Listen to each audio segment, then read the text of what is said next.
નમસ્તે દોસ્તો, આજે આપણે વિઝિટ કરી રહ્યા છીએ અમદાવાદ હેરિટેજ વોકની, જેની શરૂઆત કાલુપુરમાં આવેલા સ્વામિનારાયણ મંદિરથી થતી હોય છે. આનું આયોજન દર રવિવારે સવારે 7 વાગે થતું હોય છે અને અલગ અલગ સંસ્થાઓ દ્વારા આનું આયોજન કરવામાં આવતી હોય છે.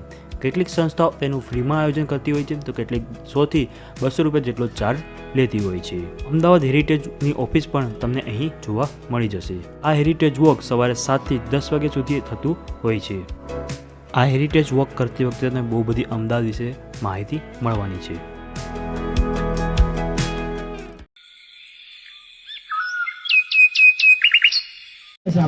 સાંભળીશું કે સૌ પ્રથમ સહજાનંદ સ્વામી નામના વ્યક્તિ જે છપૈયાથી નોર્થ ઇન્ડિયાથી western part of Indian subcontinent એટલે કે ગુજરાત અને રાજસ્થાનના ગામડે ગામડે ફરતા હોય છે.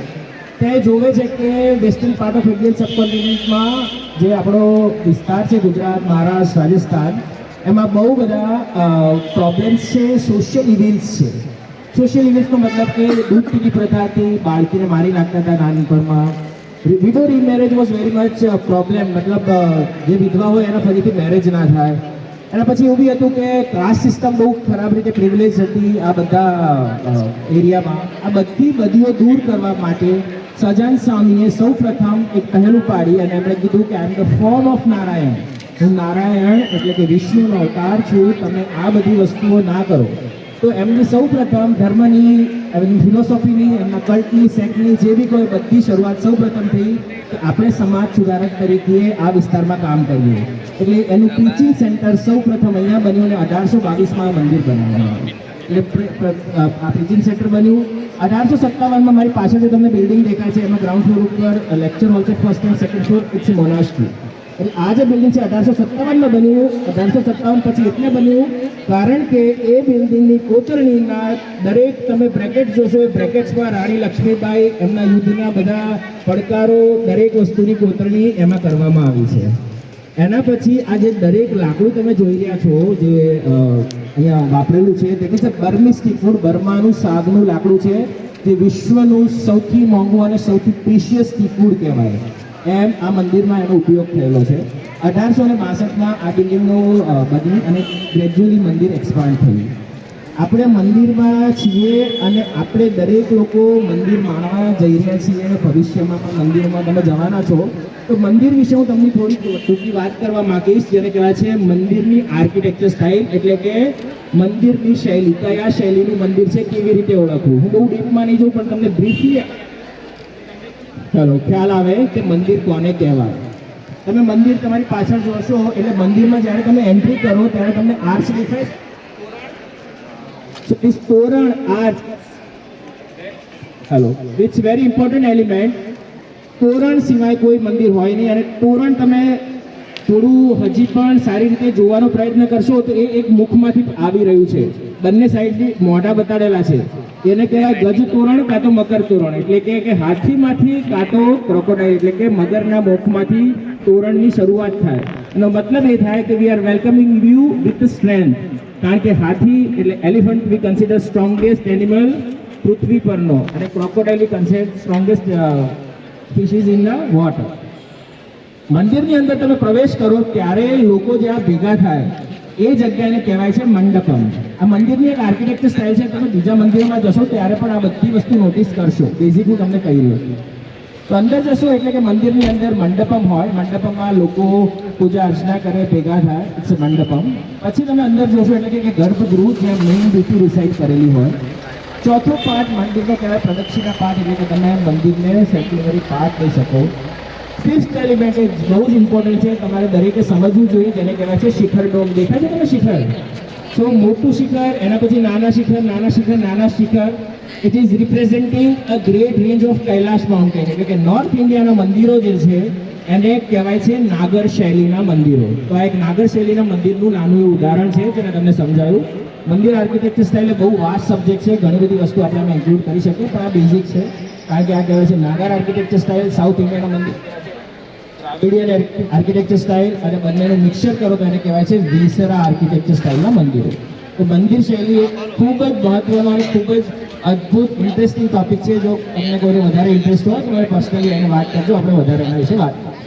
Okay, gradually we are moving from the temple. અને we are going towards the place it's called Kavi Dalpatram ચોક. કવિ દલપતરામ ચોકમાં સારી એવી જગ્યા છે, ત્યાં બી આપણે ભેગા થઈશું અને ઘણી બધી સિટી વિશે, અમદાવાદ વિશે અને તમને વોક પૂરી થાય ત્યારે ધીસ ઇઝ મારું અમદાવાદ એવો પ્રયત્ન કરીશું. Thank you. Please continue.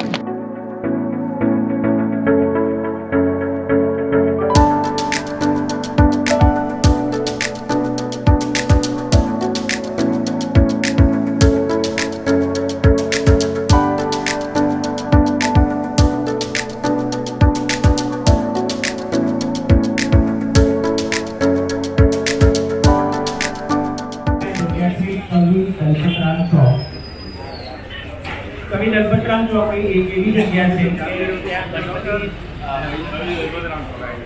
Gujarat અને અમદાવાદના બધી વાર્તાઓ અહીંયાથી શરૂ થાય. આ વાર્તાઓ શરૂ થાય એનો મતલબ મારો કહેવાનો એવો છે કે કવિ દલપતરામ એ એક એવા વ્યક્તિત્વ હતા કે જેની આપણે ઉપકાર જોઈ શકાય એમ છે.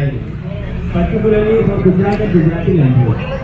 ઓકે, તમે પેલી કાવ્ય સાંભળી હશે, હું તમે આ સભામાં વાતાવરણ વાળા પશુ પક્ષી અપાર છે, દીકરાની તો પૂછ વાતની વાગના છે, ન તો આગળ છે ને.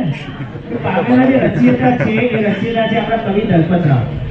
તો ગુજરાતી મીડિયમમાં જો તમે લોકો ભણ્યા હશો, કદાચ તમને ગુજરાતી લિટરેચર વિશે થોડો ઘણો ખ્યાલ હશે તો તમે ચોક્કસ કોઈ એક સ્મૃતિ જે કવિ દલપતરામની હોય એના કોન્ટેક્ટમાં આવ્યા જ હશો. એટલા ભવ્ય કવિ કે કવિ દલપતરામનું મતલબ એવું કહેવાય કે ઘણા બધા ઉપકાર છે ગુજરાતી લેંગ્વેજ.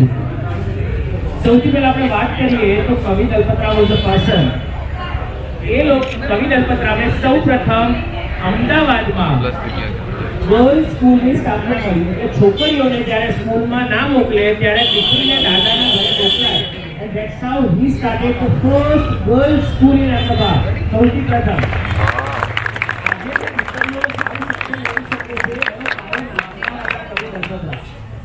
સેકન્ડ વસ્તુ, અમદાવાદ ગુજરાતી લેંગ્વેજમાં આટલું બધું કોન્ટ્રીબ્યુશન બીજા બધા કવિઓએ કર્યું એનો પાયો નામદાર એટલે કે ગુજરાતી વર્નાક્યુલર સોસાયટીની સ્થાપના જેમણે કરી હોય એવા આપણા કવિ દલપતરામ છે.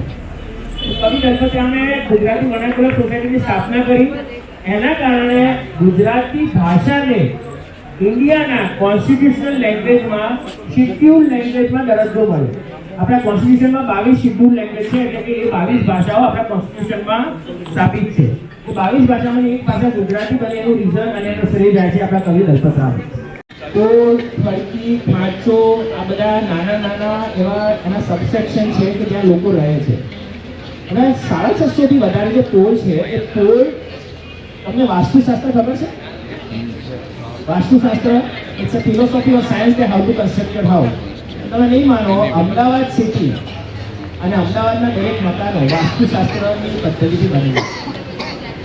વાસ્તુશાસ્ત્ર એટલે તમે કોઈ બી મકાન જોશો હંમેશા ઈસ્ટ અને વેસ્ટ ડાયરેક્શનમાં હશે. તમારું કંપાસ ચાલુ કરી લો, અહીંયા તમારે એક્સપિરિયન્સ કરવો તો તમે પણ જઈને ઉગાડે જો. અમુક જ એવા અપવાદ હશે જે અંગ્રેજો આવ્યા અને પછી મકાનો બનાવ્યા. એમણે દક્ષિણ દ્વારના મકાનો બનાવ્યા જે આપણે કહેવાય છે યમ દ્વાર. એટલે દક્ષિણ દ્વારમાં મકાન ના બને, પણ અંગ્રેજો દ્વારા અમુક મકાનો બનાવ્યા જે આ બધા વેલિડેશનને એક્સેપ્ટ નતા કરતા, એટલે અમુક મકાનો બન્યા. બાકી જે જૂના મકાનો બન્યા એ હંમેશા પૂર્વ પશ્ચિમ દિશાએ બન્યા. હવાનું વેન્ટિલેશન આ તે દરેક વસ્તુની સ્થાપના. ઓકે,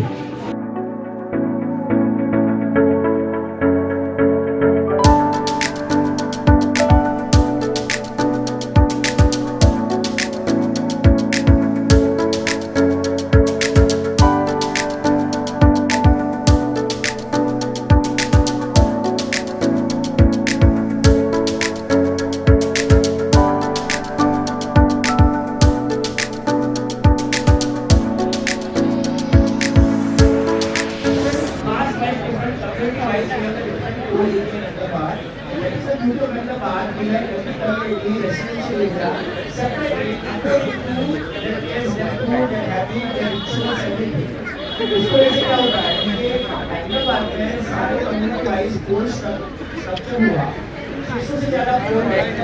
लॉजिकल सेंस से बने आप समझोगे कि जैन कम्युनिटी है, जैन कास्ट जैन की एजुकेशन है सर. नेक्स्ट सब को नॉन एजुकेटेड लोगों को जो गांधी रोड है, अंदर पता है गांधी रोड था वो गांधी रोड का नाम लिखा है, उसका नाम था रीची रोड। रीची रोड था फर्स्ट रोड था अहमदाबाद का। अहमदाबाद में रीची रोड या गांधी रोड में ट्रैफिक का प्रॉब्लम हो रहा था, उससे पैरेलल दूसरा रोड बनाया, उसे नाम दिया गया relief road, relief from the traffic of the Gandhi road. Now we need relief from the relief road.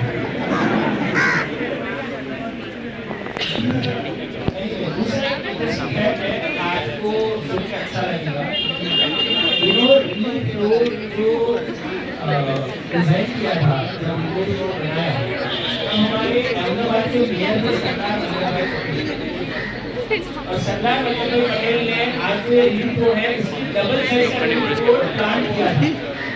लेकिन इन्फोर्समेंट बहुत होता है, इसलिए वो रिलीफ रोड करते ही आए। लेकिन आप सोचो वो आदमी का दूरदर्शी का सरकार का विजन देखो, ये रोड को अगर डबल करने का ट्रैफिक का सॉल्यूशन आ गया।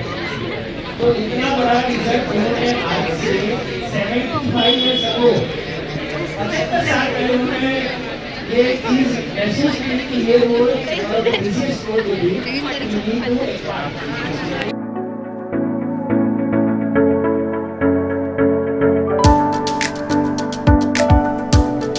गेम टू द डिफरेंट पोल। हम दूसरी पोल में आए। वो जो थी मैंने आपको बताया हाजा पटेल की पोल।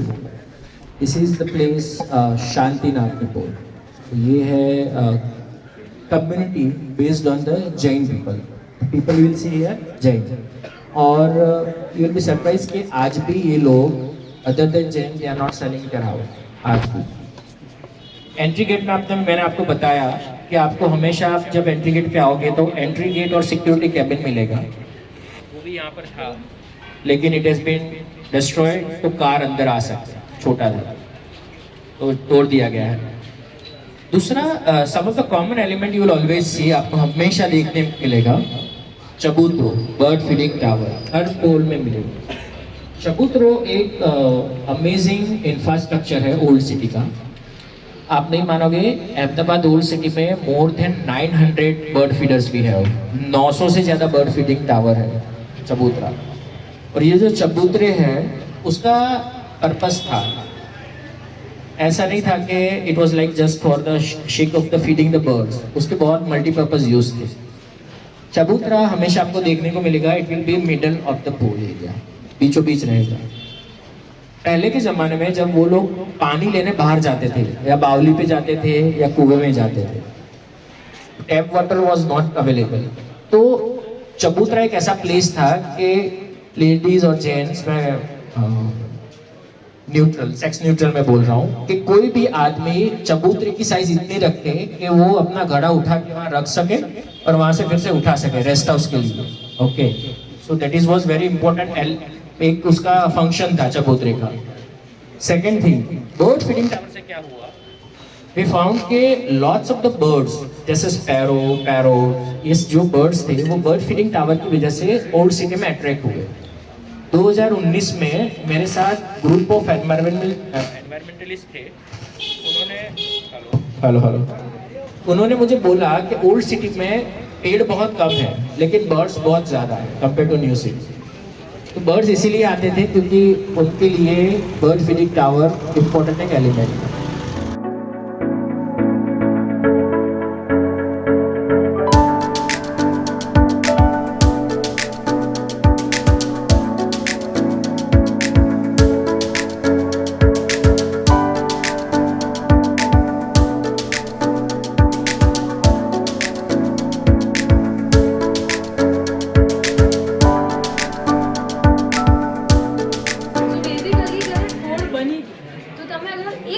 બીજા મોડ જશો તેનો ટાઈમ 20-25 મિનિટ્સ થાય છે આજના ટાઈમ, પણ આ સિક્રેટ પેસેજનો જે આપણે યુઝ કરીએ છીએ એનાથી એ વિધિન 10 સેકન્ડ્સની અંદર તમે ક્રોસ કરી શકો। બીજી બી એક સ્ટોરી એવી છે કે જે ટાઈમે અમદાવાદ પર હુમલો થાય કે કર્ફ્યુ આવે તો બહાર તમે જ્યારે એન્ટર થાવ તો બધા જ ઘર બંધ છે, તમને કોઈ ડિસ્ટર્બન્સ નહીં જોવા મળે, એવું થશે કે બધા ઘરની અંદર શાંતિથી રહે છે જ, પણ એકચ્યુઅલમાં બધા સિક્રેટ પેસેજથી એમની મુવમેન્ટ્સ કરવાની જે વાડકી વ્યવહાર કરવાનું આપણે કહીએ, જે બી તમે કહો કે તમારે ટ્રાવેલ કરવું છે આ પોળથી સિક્રેટ પેસેજના કારણે ઇઝી થઈ જાય।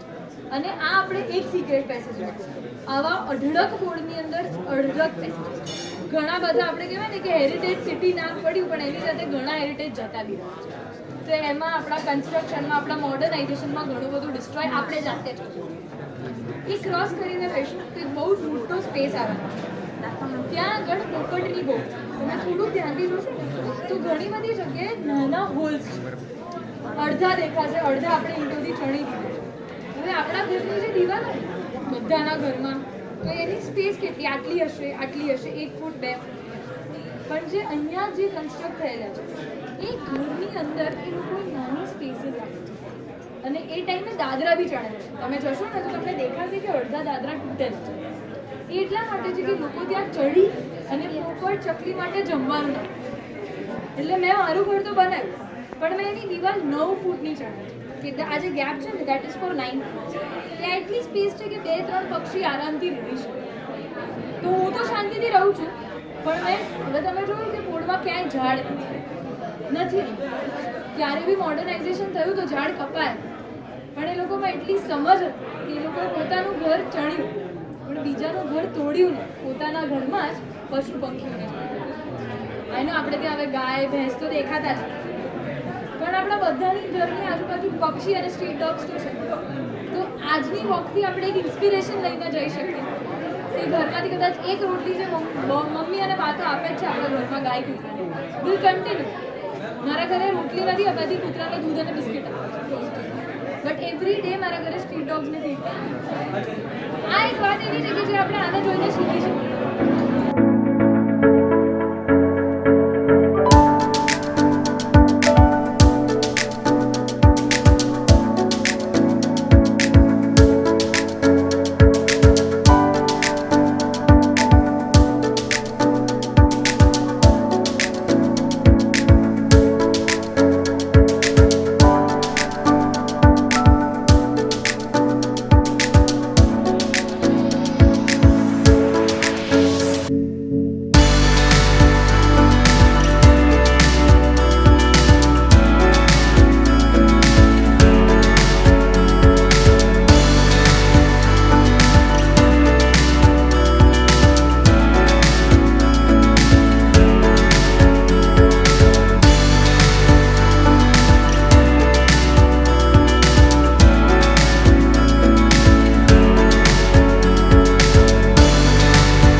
અમદાવાદમાં ફિમેલ એમ્પાવરમેન્ટની શરૂઆત કરી હતી. જેમ મેં કીધું આ જે હવેલી છે તેમાં એપ્રોક્સ 60 રૂમ્સ, સાયન્સ રૂમ, અને તમને અહીંયાથી તૂટેલો બ્રિજ બી દેખાશે.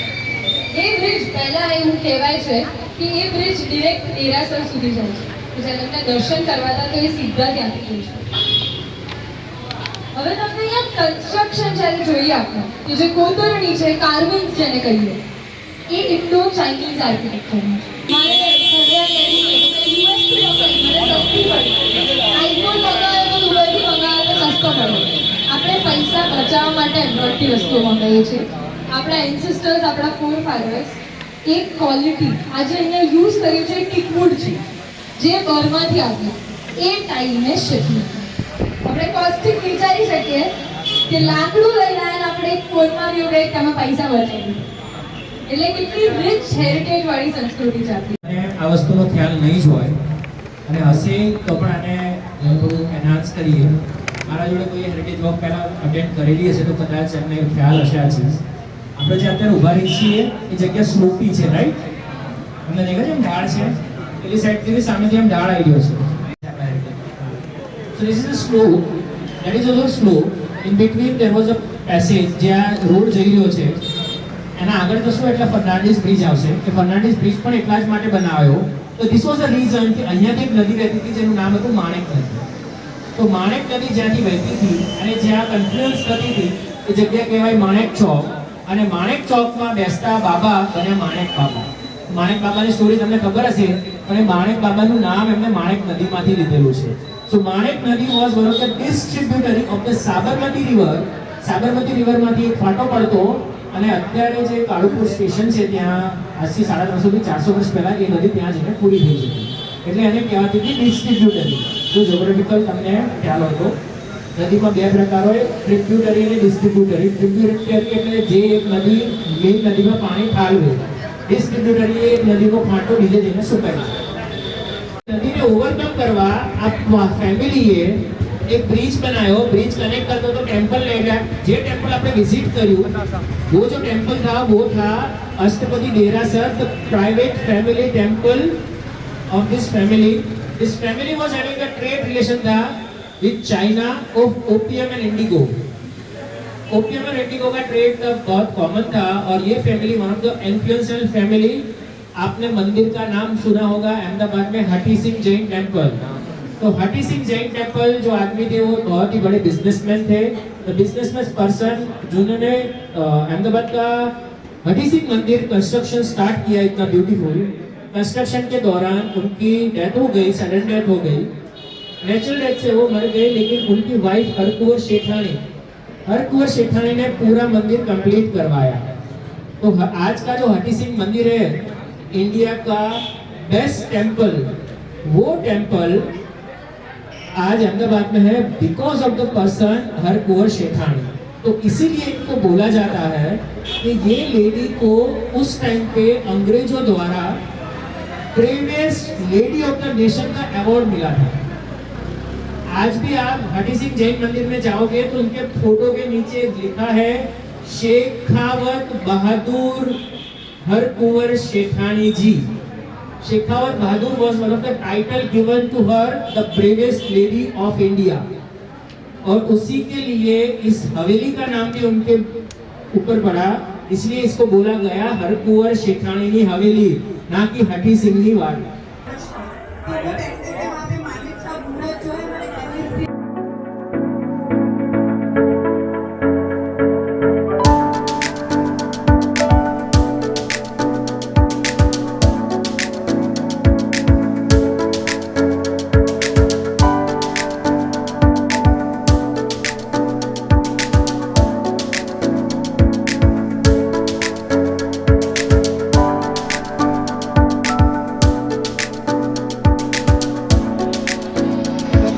Chowk, it's not about just the food street, it's a historical place because of the different events.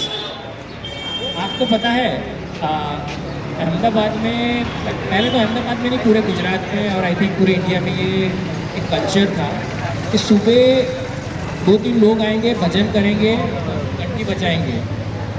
प्रभात फेरी અને જાગિયા કહેવાતા હતા અહીંયા લોકલી લેંગ્વેજમાં. अलग अलग जगह पे उनके अलग अलग नाम थे. So that is not happening anymore anywhere, but still it is happening in Manek Chowk.